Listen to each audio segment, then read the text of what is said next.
We have Jake Sucoff with us. This is the bearded duo. I know you guys can't tell the difference if you look at us. I'm the host. And Jake is an entrepreneur, marketer, and four-time best man. I also see he won an award for being best son somewhere, so that was fun. He's also the founder and CEO of Patient Procure, a marketing agency that specializes in helping medical practices book their ideal patients and keep them coming back. Pat Pro leverages exceptional content, storytelling, and technology to create reliable patient funnels so practitioners can focus on what they do best, looking after their patients. Welcome to another episode of From Startup to Wunderbrand with Nicholas Kuhner.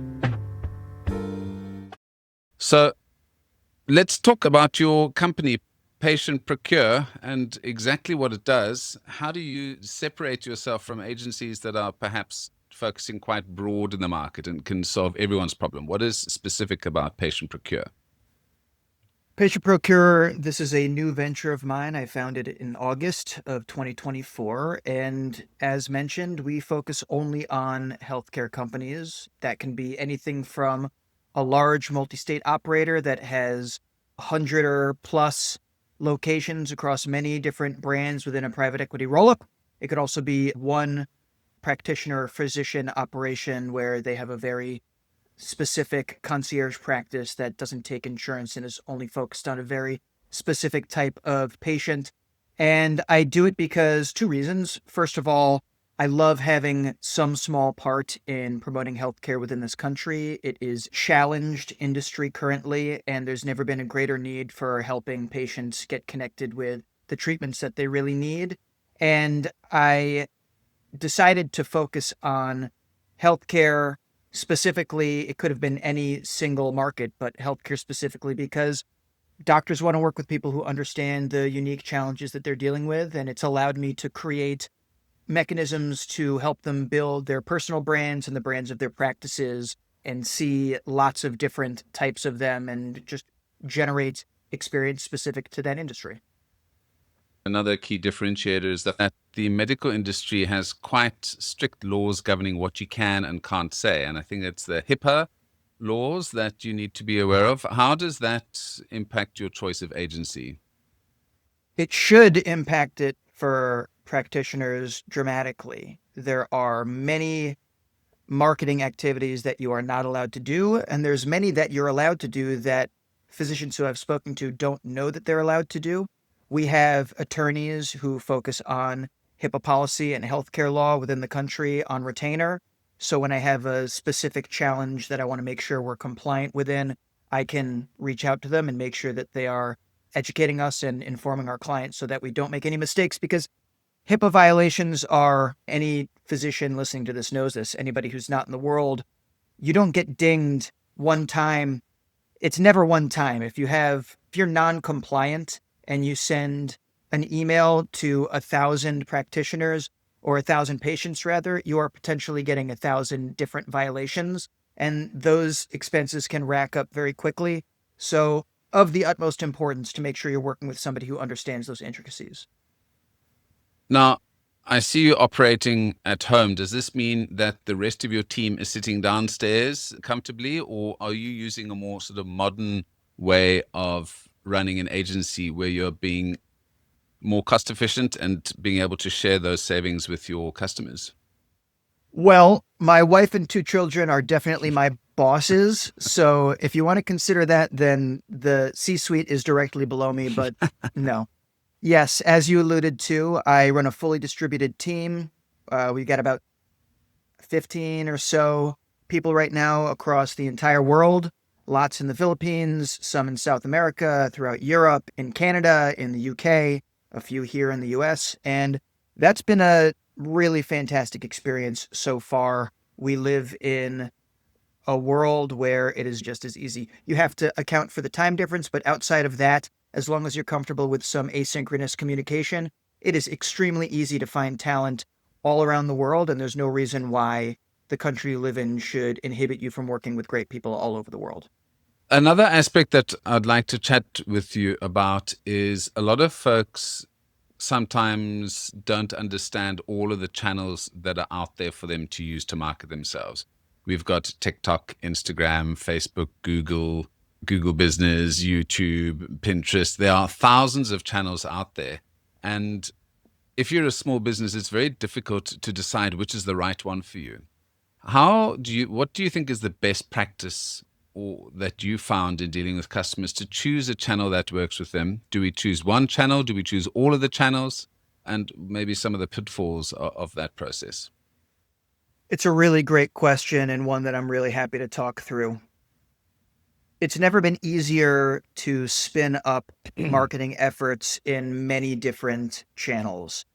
That doesn't mean everybody should leverage every single one, but there's no reason why you need to focus on only one today. And a lot of the conventional wisdom that I see is around picking one channel and really owning it before you branch out into others. And I'm not going to say that that's outright wrong. I think that there's a lot of value to focus, making sure that you are creating content that is very specific to the channel that you're creating. There are so many tools today that allow you to repurpose content into all sorts of different formats that if you're only focusing on one, I think you're leaving a lot of opportunity on the table. First and foremost, when we work with clients, we try to assess where are your clients or customers hanging out, because that's where we want to be spreading the message. And for healthcare, everybody's hanging out on Facebook, on Instagram.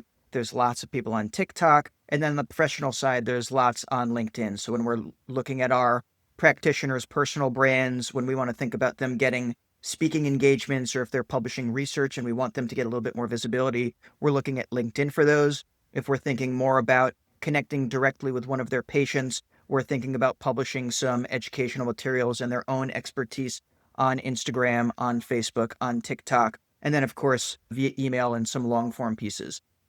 The technological advancements of today for creating content and editing and making it personalized has never made it easier to connect on all sorts of different platforms. Step one is figure out exactly what this physician wants to stand for. I like to start with SEO because I think that finding keywords allows you to get really granular and think about what exactly are these physicians treating, what are the conditions they're treating, what are the treatments they're providing. It allows you to get specific into search intent, and that can then branch out into a content strategy.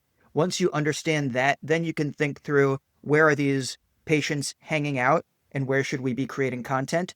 And then we go to a content strategy that starts from the top where we're recording video and audio that can get converted into transcripts, which can live as long form posts on a blog or on LinkedIn or as a Twitter thread or an X thread that can then be converted into carousel posts on Instagram. It can be long form posts on Facebook. And then we take long form video that goes on YouTube. We turn it into short form that goes to YouTube Shorts, that goes to Instagram Reels, that goes to, there's a lot of video on LinkedIn now. A big thing to consider on top of all of this is that SEO has changed dramatically, whereas it used to just be publishing content, written content, long form onto a blog.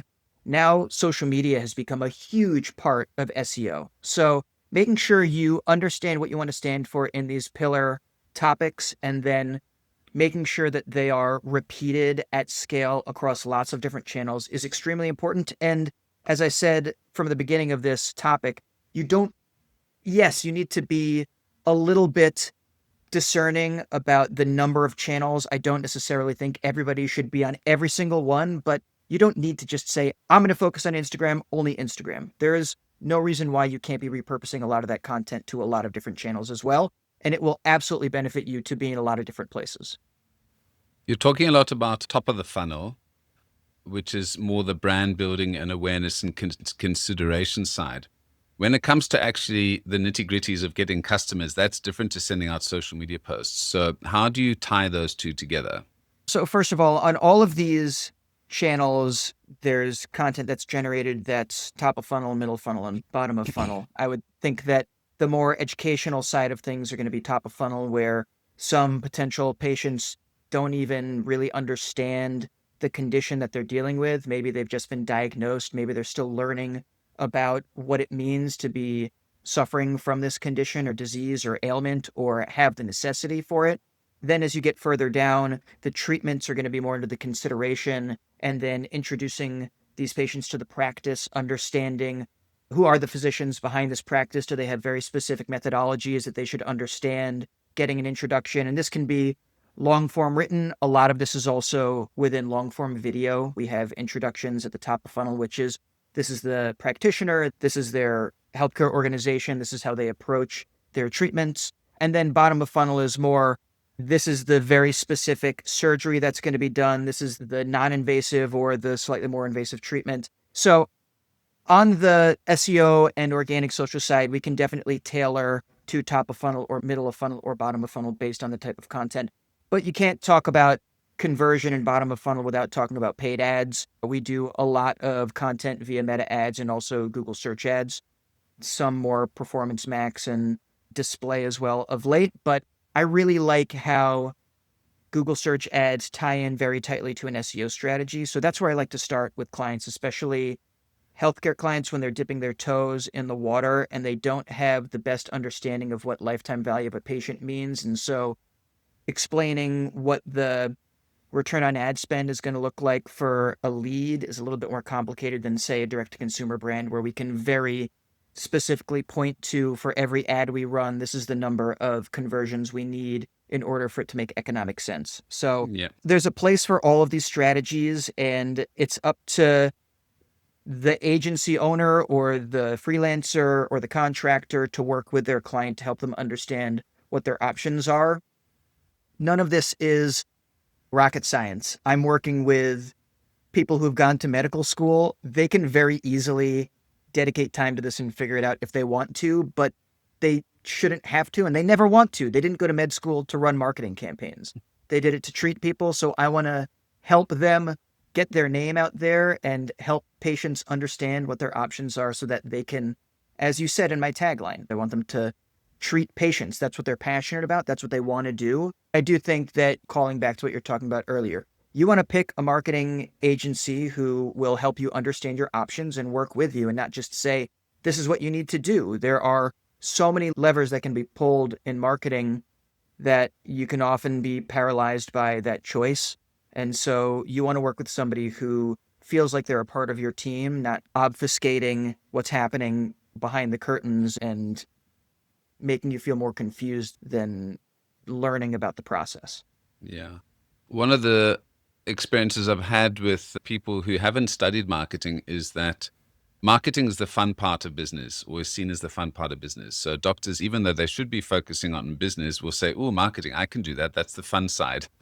And I don't know if you've had any experiences like that where they get a little bit too involved, but I'm sure you have. I want to ask you a fun question. What is the highest cost per click you've seen in your business so far? In healthcare, for some of these concierge practices, it can get up into the hundreds of dollars per click. When you're thinking about a service where every patient who's signed could end up leading to multiple tens of thousands of dollars per year as a lead, it can get very expensive. So we try to be creative there. Obviously, it makes it really difficult to have a profitable campaign when you don't have the flexibility to experiment beforehand. You want multiple months to play with the keywords you're targeting and the strategies and how we're messing around with parameters. It's not as simple as just setting it and forgetting it, or else everybody would do it and would do so profitably. So it can get up there, and that's why it's kind of challenging. At another reason why I like to start with SEO, organic, email, looking at a website, doing conversion rate optimization, making sure that the infrastructure is really sound beforehand, is because it gets the client a little bit more familiar with the methodology, and it gets them. None of those are quick wins. It takes time for SEO to start working. It takes time to start seeing good engagement with a newer organic social client, but at least there's a tangible output that they can see, posts, engagement, traffic will increase. Whereas with paid ads, it can be a really tough pill to swallow when you have multiple months of agency fee plus ad spend and no conversions yet. So that can be, those are tough conversations to have, candidly. Yeah. And you brought up the point earlier of patient lifetime value. And I think that's extremely important and perhaps a little bit misunderstood when perhaps people come to you is that how much am I paying for this lead? And the amount of people or businesses that I've spoken to who don't understand what their customer lifetime value is quite astounding. It's obviously quite a process, but once you figure out, as you mentioned, that this could be a 10,000, multiple tens of thousands of dollars customer paying $600, $700, $800 for that click is not a bad deal. 100%. It was very uncomfortable for me when I first got into healthcare marketing to think about even the economics of it, because all doctors go into this to help people. I'm sure there's some who go in because they're like, I want to be the best surgeon in the world and make hundreds of millions of dollars. But the vast, vast majority get into this business because they want to help people. They feel passionate about solving problems and making their communities more healthy. That said, it's a business and you need to understand the economics of what it means to have an individual patient. And for me, everything is based on how much money can we spend on acquiring a new patient, because if you can't make those numbers work, then you can't have marketing. It must be profitable. So I've since gotten more comfortable with it. But even with that comfort, doctors direct and they understand all of this. And so most of the physicians I deal with say, oh, just talk to this person. They'll give you the codes. You'll understand exactly how much we make per patient, depending on what treatment we're giving. But that's a really important unlock that physicians need. They need to think about it in terms of how many dollars can we spend to acquire a new patient, because that's how this entire marketing engine runs. Yeah. And sometimes it's cheaper maintaining the customers that you got. And I see that you also do in terms of maintaining customers, generating more cash out of the customers that you already have. So that's pretty useful. My last question is, I see you had a podcast as well. Just for the listeners out there, how tough is it to run a podcast? It's extremely tough, especially when you get started. I did everything myself. So other than the graphic design work, which I had somebody help me with, but I came up with the name. I reached out to all the guests. I wrote loose outlines for the episode. I did the research. I did the interviews. I did the post-production in Descript. I marketed it myself. It is a colossal amount of work, and it is extremely gratifying, and it was an incredible experience that I will absolutely do again, but it is not for the faint of heart.